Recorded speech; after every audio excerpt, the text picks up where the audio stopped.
तो जिस व्यक्ति को बनना है सिविल सेवक, उसके एप्टीट्यूड में क्या क्या होना चाहिए लेते हैं। एक सिविल सेवक में क्या क्या होना चाहिए। तो अगर मैं केवल civil services aptitude test paper 2 को ध्यान रख के बोलूं तो उसमें एक तो आता है कॉम्प्रिहेंशन। कॉम्प्रिहेंशन आपकी अच्छी है या नहीं है, इससे आपकी कौन सी इंटेलिजेंस या एबिलिटी पता लगती है। लिंग्विस्टिक। तो पहली बात है कि एक सिविल सर्वेंट का जो भाषाई परिपक्वता है या भाषाई बुद्धिमत्ता है, उस दृष्टि से उस व्यक्ति को बेहतर होना चाहिए। क्यों बेहतर होना चाहिए, अभी देखते हैं। मतलब अगर मैं सरल सी भाषा में कहूँ ना, तो एक समय के बाद आपको केवल भाषा में ही काम करना होता है। अभी आपके लिए आईएएस का मतलब होता है कलेक्टर्स, कि निकलूँ तो time time time time time time, और मैं अंदर बैठा हूँ, 50 लोग बाहर दौड़ रहे हैं, साथ साथ कलेक्टर साहब गाड़ी में हैं, गाड़ी रोक के समय सलाम ठोका और आपको लगा हा तसल्ली मिल गई एकदम, नेहरू विहार सफल रहा, इतने साल तपस्या की नाले के पास बैठ के मजा आ गया। कुछ लोगों के दिमाग में इतना रहता है, और उनका मतलब आईएएस में क्या होता है कि खड़े खड़े फैसले कर दिए, खाप पंचायत की तरह से, सब ये इस मूड में जरूर रहते हैं ना। लेकिन आप पाएंगे कि 7, 8, 9 साल की नौकरी के बाद, 14 साल के बाद तो पूरी तरह से, जहां 14 साल की नौकरी हुई, वनवास शुरू। 14 साल का नहीं हो तो 14 साल के बाद होता है। और वनवास का मतलब, अगर ये शौक है तामझाम वाला, वो सारा तामझाम खत्म, और फिर आपकी जिंदगी कटेगी फाइलों में। और उस हर फाइल की ताकत इतनी ज्यादा है जितनी ताकत जिले के कलेक्टर की बिल्कुल नहीं हो सकती। कलेक्टर तो बहुत चूहा टाइप का है, पिद्दी टाइप का है उसके सामने। उस फाइल में लिखा हो कुछ, कलेक्टर बेचारा खड़े होकर पढ़ता है, बैठ के पढ़ नहीं पाता उसको, इतना खौफ खाता है उससे। पूरी जिंदगी आपका काम है लिखना और ठीक से पढ़ना। हजारों रिपोर्ट्स आएंगी, वो सारी पढ़नी होंगी, उनका सटीक अर्थ निकालना होगा, नोटिंग करनी होगी, ड्राफ्टिंग करनी होगी। आपके लिखे हुए एक एक शब्द से कई हजार करोड़ का खर्चा हो जाएगा। और अगर लिखने में आपसे एक शब्द के अर्थ का मतलब चेंज हो गया ना, वो सरकार या समाज के संसाधनों पे बड़ी करारी चपत हो सकती है। इतनी सटीक भाषा होनी चाहिए कि आप जो लिखना चाह रहे हैं एग्जैक्टली वही अर्थ निकले। और दूसरा, अगर कोई रिपोर्ट पढ़ रहे हैं तो जो लिखा गया है एग्जैक्टली वही समझें जो लिखा गया है। दूसरा है जिसको आप बेसिक मैथ्स कह लीजिए या बेसिक न्यूमरेसी कह लीजिए, इसी में डेटा इंटरप्रिटेशन और डेटा सफिशिएंसी को भी जोड़ लीजिए। Basic maths, basic numeracy, data interpretation, data sufficiency. मैं जानता हूं कि आप में से कुछ बच्चों को इसका नाम सुनते बुखार होने लगता है कि ये क्या बात हुई, ये क्यों पढ़वा रहे हैं, हम तो आईएएस बनने आए थे, गणितज्ञ थोड़ा ना बनना है हमें। सबसे अच्छा मुहावरा है, हमें ज्ञानी नहीं बनना है, आईएएस बनना है। जैसे ज्ञानी बनना आईएएस बनने के खिलाफ हो कि अरे आईएएस बनने से ज्ञानी बन गया, अब तो ये अभी आईएएस नहीं बन पाएगा, ऐसा थोड़ा ना होता है। और कई लोग मानते हैं कि सब बेकार की बात है, लेकिन आप आईएएस बन के क्या करेंगे इसके बिना। परसेंटेज निकालनी पड़े तो उसके बाद आप कहते हैं, किसी को बुलाते हैं, भाई परसेंटेज निकाल दो जरा, भाई सब परसेंटेज निकालनी आ जाओ जरा। कैसे काम चलेगा।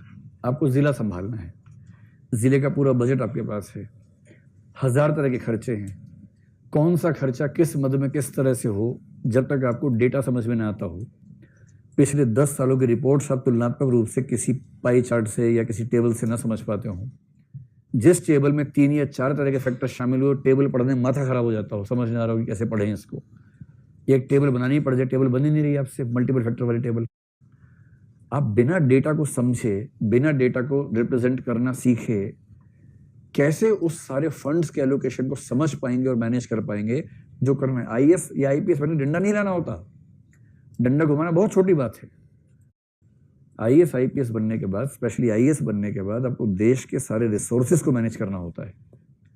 और जो व्यक्ति, भाई आप आईपीएस भी बन गए, सभी राज्यों के तुलनात्मक आंकड़े अपराध के आपके सामने रखे हुए हैं।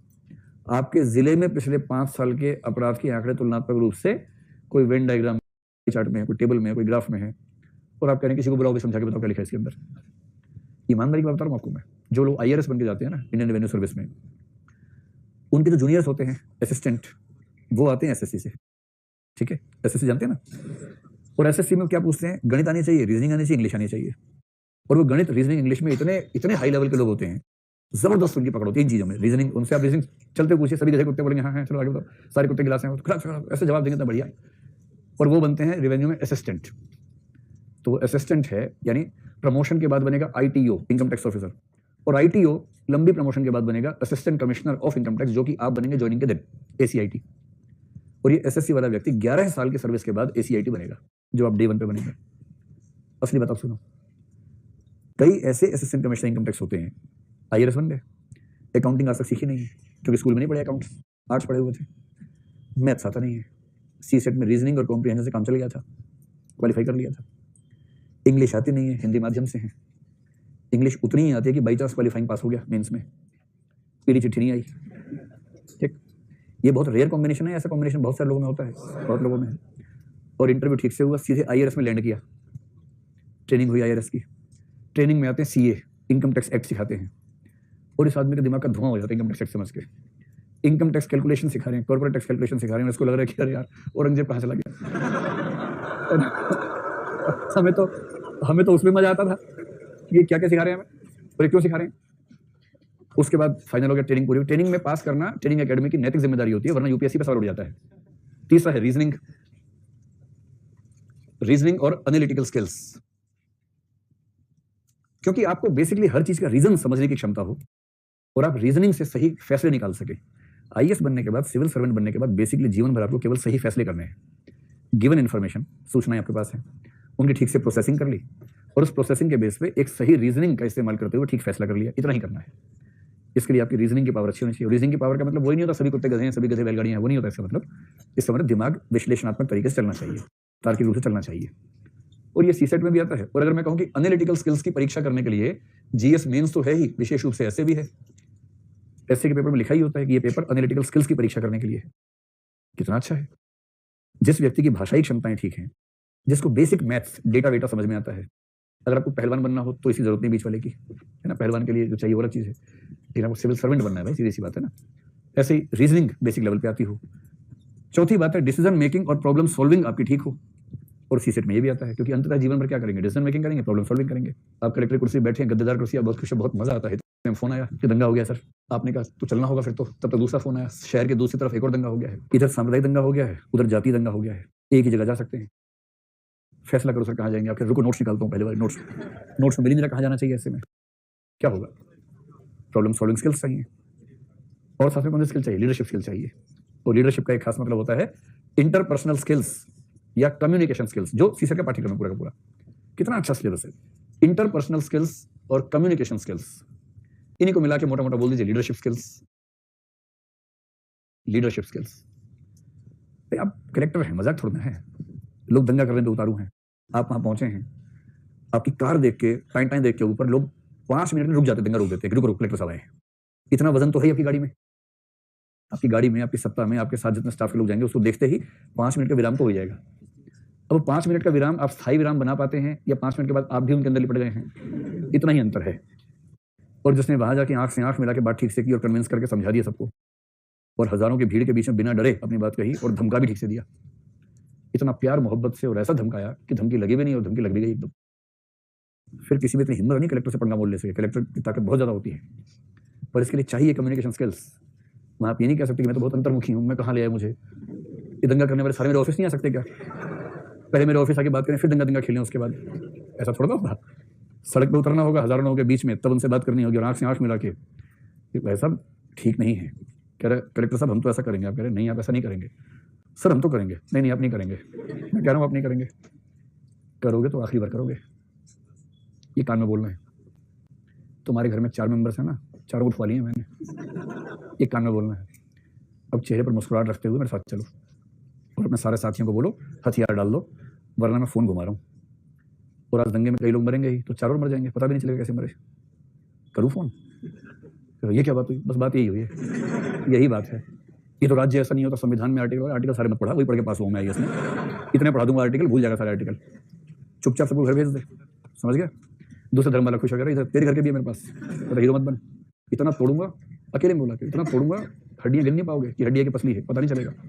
अब बाहर चलो मेरे साथ मुस्कुराते हुए, गले मिलते हुए एकदम, और पूरे समाज को बोलो कि मामला सुलझ गया है, वरना कभी सुलझेगा नहीं, ध्यान रखना। चल, इसके बाद किसी की हिम्मत नहीं बचती, फिर लोग बाहर जाएंगे, मामला सुलझ गया भाइयों बहनों, अब अपने अपने घर जाओ और मैं अपने घर वालों को ढूंढता हूँ। ये होता है, कलेक्टर बनना, एसपी बनना मजाक छोड़ना है भाई, सफल एसपी बनना है, एसपी तो बन ही जाओगे।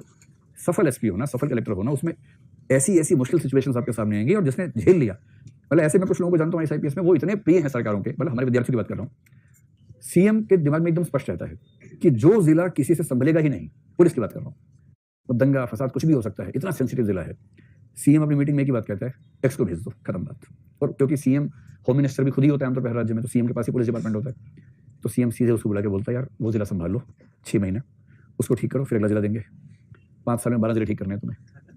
ऐसी छवि, और ऐसी छवि वाले लोग वो नहीं है जो IIT से पढ़े हुए हैं, उनको बस ये पता है कि डिसीजन कैसे लेना है, प्रॉब्लम कैसे सॉल्व करनी है, सिचुएशन कैसे हैंडल करनी है, लोगों से कैसे डील करना है, दंगाइयों को कैसे मैनेज करना है, कैसे डराना है, कैसे पुचकारना है, ये सब पता है। ऐसा IPS जो टॉपर नहीं था पढ़ाई लिखाई में, लेकिन जिसने हैंडलिंग बहुत शानदार की, वही तो अच्छा है।